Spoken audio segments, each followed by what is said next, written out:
Thank you. I would now like to turn the conference over to Lauren Beale, CareTrust Chief Accounting Officer. You may begin.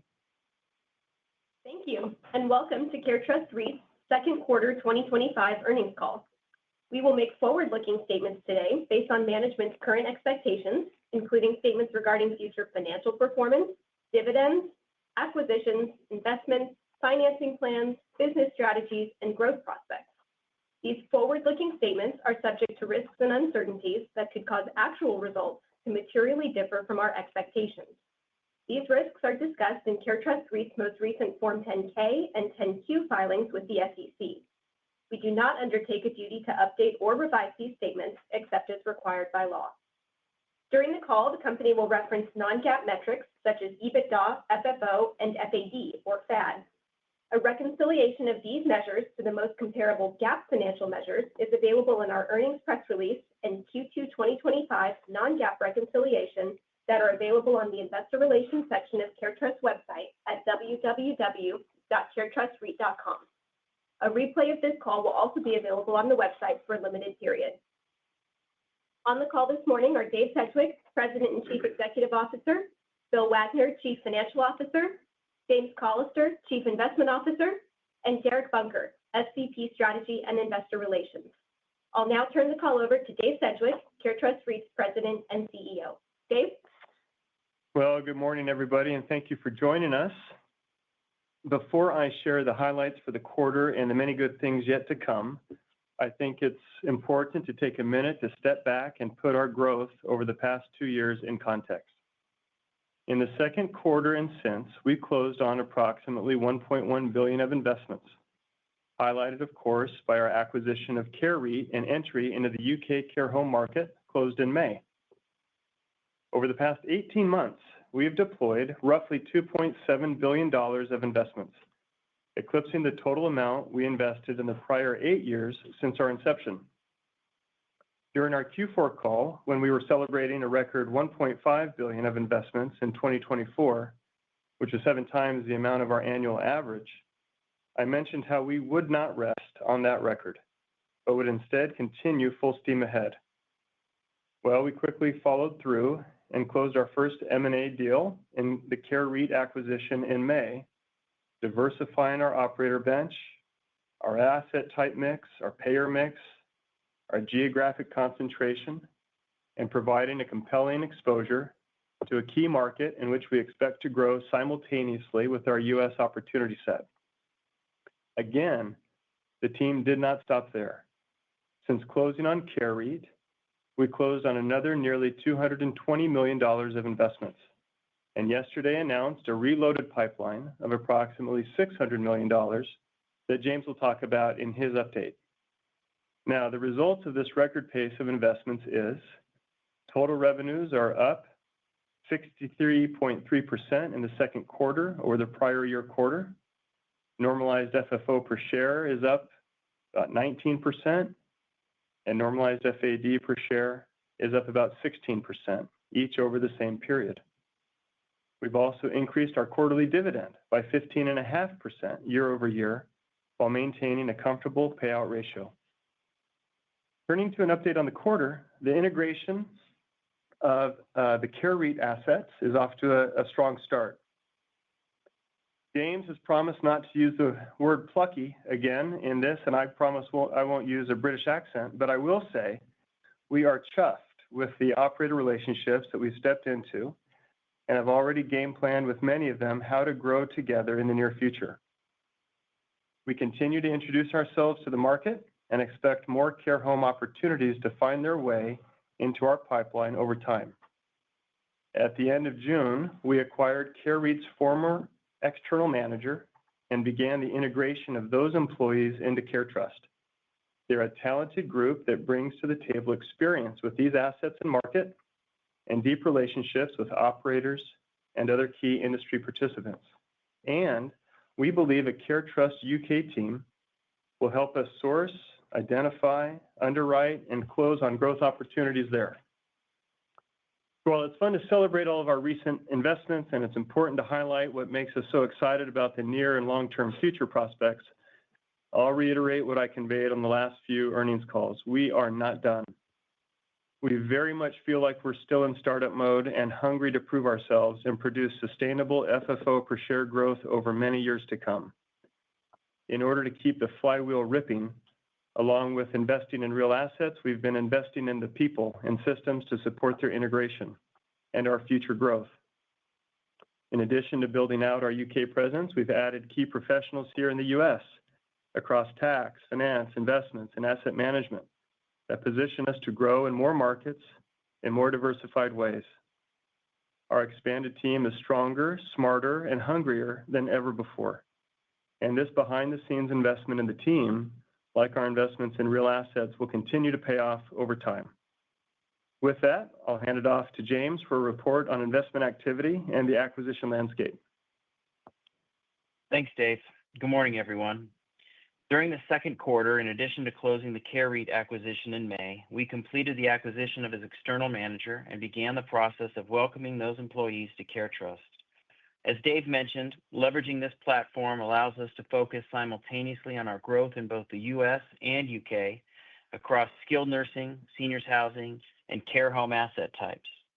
Also in the quarter, through a joint venture where we provided approximately 95% of the total required investment capital, we closed on an approximately $146 million portfolio of 10 skilled nursing assets in the Pacific Northwest, leased to 2 high-caliber existing operators.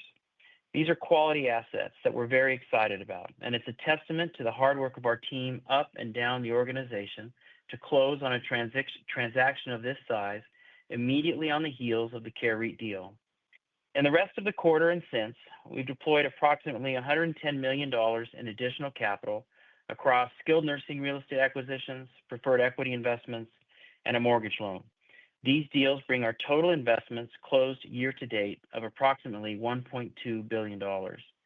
As we look forward, our investment pipeline remains strong, sitting at approximately $600 million. The quoted pipeline includes some singles and doubles, as well as some mid to large size portfolio transactions, and primarily consists of skilled nursing facilities, but also includes a couple seniors housing deals and a UK care home opportunity.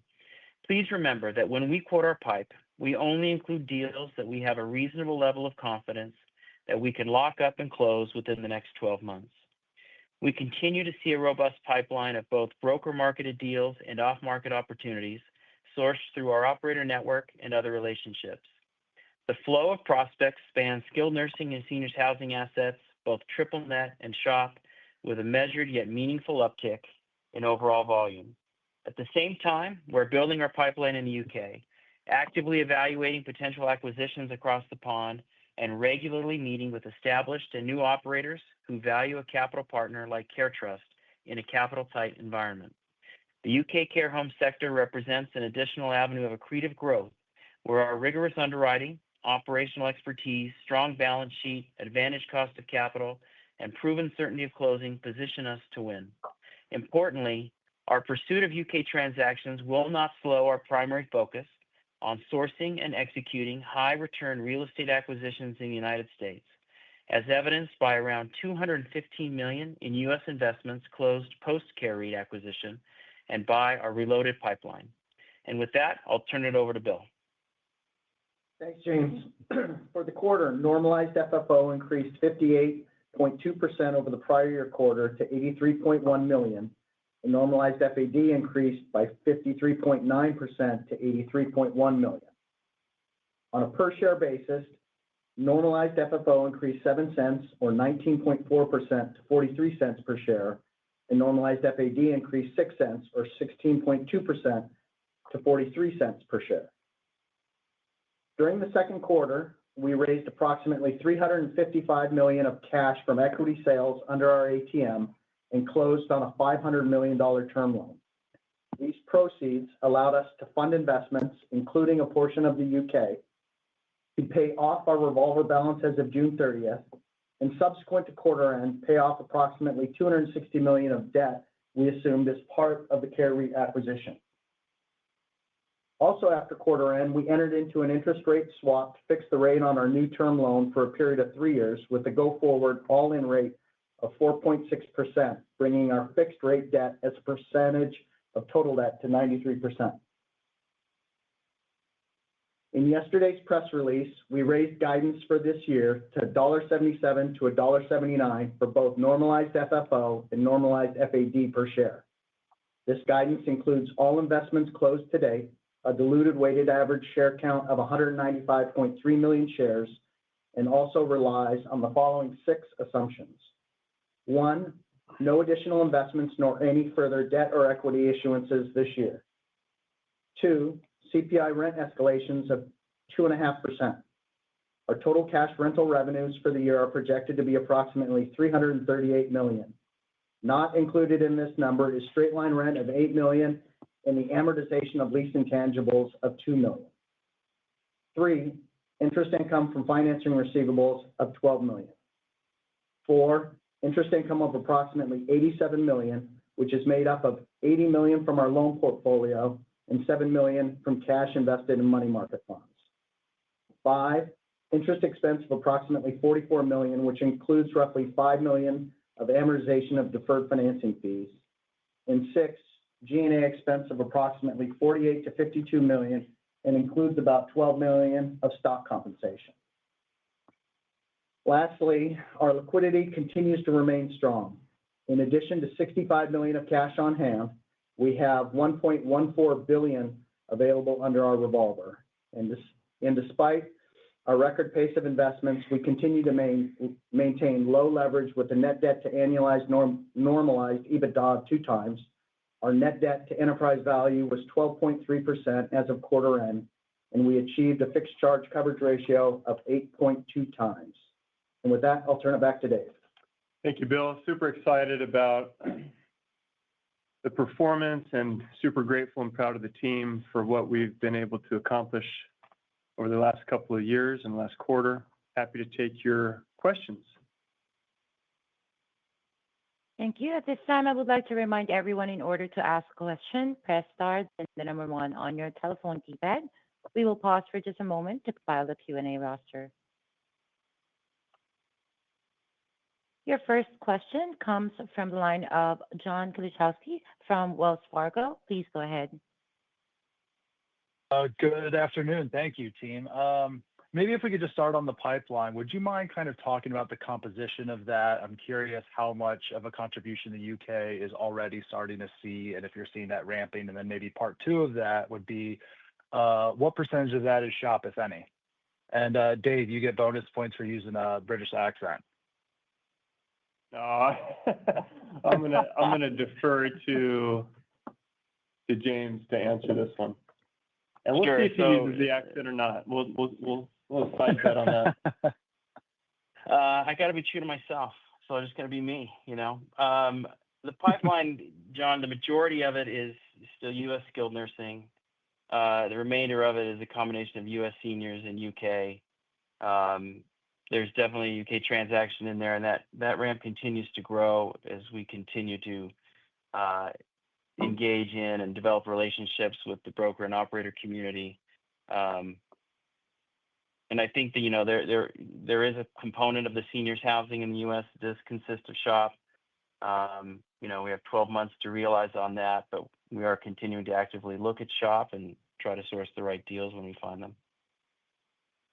Got it. That's helpful. And then of the shop deals that you're looking at, could you kind of talk about maybe strategically the ones that you're interested in, whether it's core plus, or value add, and the kind of what tier markets are you looking at? I'm just kind of curious how you're positioning yourself versus peers. Yeah, I mean, I think we're pretty open, John. I think we're really focused on the right operator-manager relationships based on the deals that come in and looking at, can we really find an operator or manager solution that we really like and vet and get comfortable with. I think we're pretty open on the deals. I think we're going to be more competitive in some than others. So, I think we're really looking at everything, focusing on the right operator manager solution for that deal, and focusing on the ones that, maybe others, will be more competitive than we would, but focusing on the ones we feel like are in our lane and that we can source the right operator for. All right. Very helpful. Thank you. Thanks, John. Your next question is coming from the line of Farrell Granath of Bank of America. Please go ahead. Hello, good afternoon. This is Farrell Granath.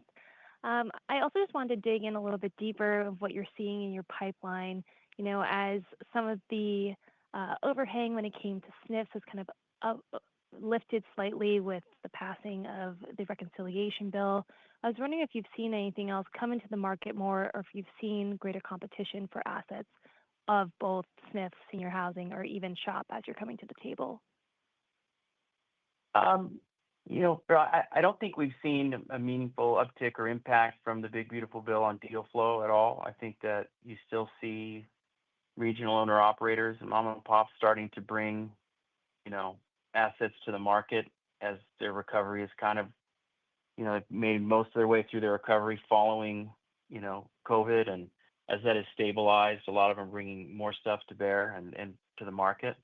But I haven't seen really any impact from the Big Beautiful Bill. I think that deal flow is consistent. It's probably getting a little uptick recently. I think that it's pretty much the same buyers at the table in the skilled nursing market as it's been for a while. I would say on seniors, maybe a few more entrants on the private equity side, private money side, but still primarily the publics and the known private equity groups have been there for a while now. Great. Thank you. And my second question is about the potential synergies, as you were just mentioning about the integration of the CRT team, of what we could maybe see, especially given your G&A ticked up slightly, and with the expectation of that going forward, of what that could turn into even in out years.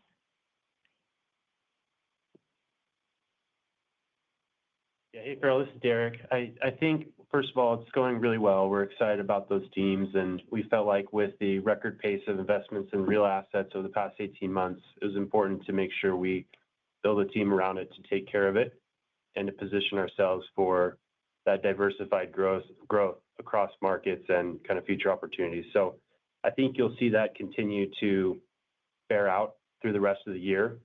But we feel like we've made a lot of headway. At the end of June, we brought in those UK team already, and we made quite a bit of investment in the US team as well. So may not be done, but we've made a lot of headway. We're really excited about the progress so far and feel like we've positioned ourselves well to support that growth. Okay, thank you so much. Thanks, Farrell.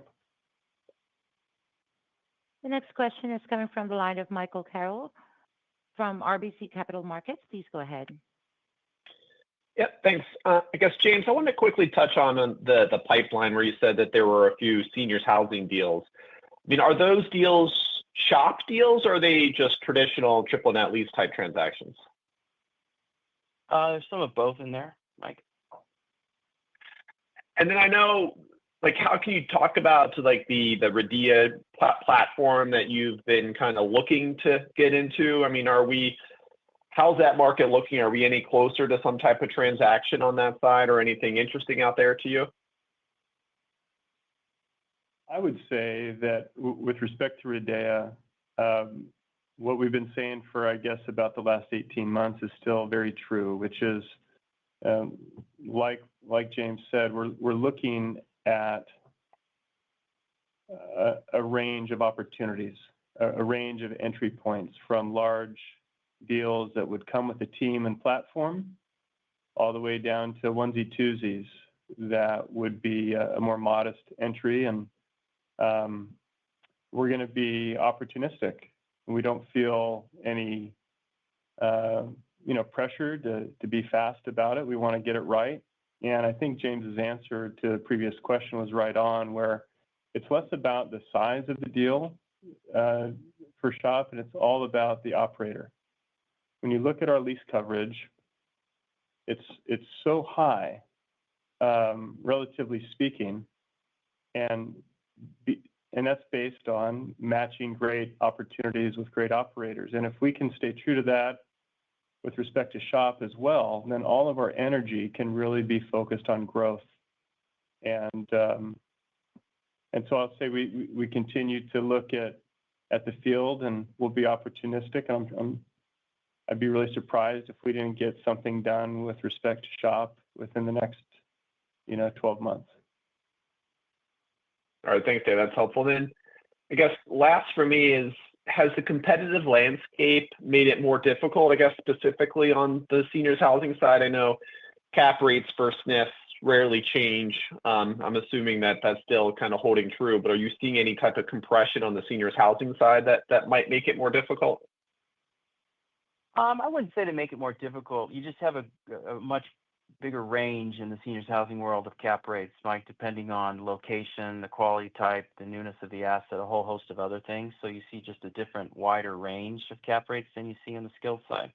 I don't think anything that makes it particularly difficult. I mean, as you get into lower cap rates, we may not be as competitive as others, but I don't think there's anything that makes it particularly difficult. There are more prospective buyers, but I think with the right opportunity, when we've got the right operator, we can be pretty gritty and still compete. Okay, great. Thank you. Thanks, Mike. Your next question is coming from the line of Ali Fiji from Baird. Please go ahead. Hi, and thanks for taking my question. First on the new investment grade rating, just can you speak on what you would do for the next issuance, whether private placement or another term loan, and when that would be? Yeah, Alec, it's Bill. The next issuance, if we did a bond offering, we'd probably wait until we get investment grade from all the different agencies. And it all depends on the size, would all depend on the investment pipeline and what we're closing on at the time. But with equity priced so nicely right now, that's a real good way to fund our investments. Yeah, it makes sense. And second for me is thinking of opportunities with new operators. Are you looking at new operators, and would you look to finance deals with them or buy assets right away to start relationships? And just any commentary on new operators? Yeah, Alec, I think we spent quite a bit of time developing a bench of new operators, and that's been the case from day one. It continues to be the case. I think as we continue to execute on this pipe, you'll continue to see a combination of growing with existing operators and bringing on some new ones. All right, that's it for me. Thank you. Thanks a lot, Alec.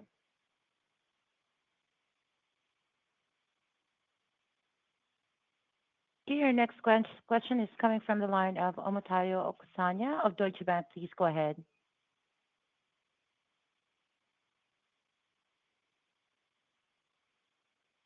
We don't hear a question. Dave? Yep. Hey, sorry about that.